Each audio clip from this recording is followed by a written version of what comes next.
ಜಾನಕಿಯವರನ್ನ ನಾವು ಸ್ಮರಿಸಿಕೊಳ್ಳಲೇಬೇಕು. ಪ್ರೀತಿಗೆ ಒಂದು ಧ್ವನಿ ನೀಡಿದಂಥ ಒಬ್ಬ ದೊಡ್ಡ ನಾಯಕಿ.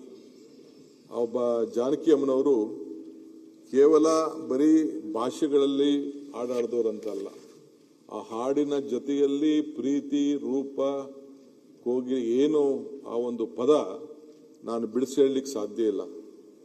ಪ್ರೀತಿಗೂ ಧ್ವನಿ ನೀಡಿದವರು, ನೋವು ಧ್ವನಿ ನೀಡಿದವರು, ಭಕ್ತಿಗೂ ಧ್ವನಿ ನೀಡಿದಂಥವ್ರು, ತಾಯಿತನಕ್ಕೂ ಧ್ವನಿ ನೀಡಿದವರು, ಸಂತೋಷಕ್ಕೂ ಧ್ವನಿ ನೀಡಿದಂಥ ಒಬ್ಬ ಗಾನಕೋಗಿಲೆ.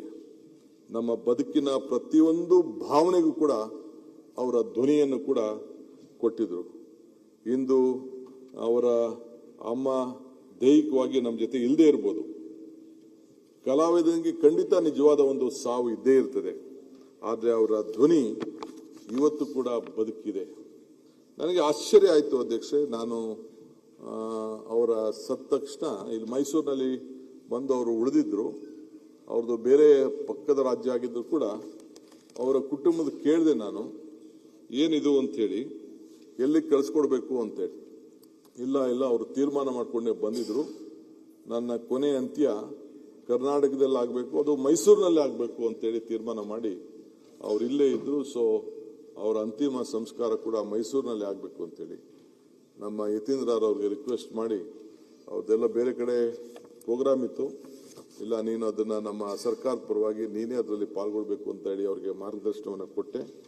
ಅವರ ಹಾಡುಗಳು ಇವೆ, ಅವರ ನೆನಪುಗಳು ಕೂಡ ಇದೆ. ಆದರೆ ಎಲ್ಲರ ಜೊತೆಯಲ್ಲೂ ಕೂಡ ಆ ಜಾನಕಿಯವರು ನಮ್ಮ ಜೊತೆಯಲ್ಲೇ ಇದ್ದಾರೆ.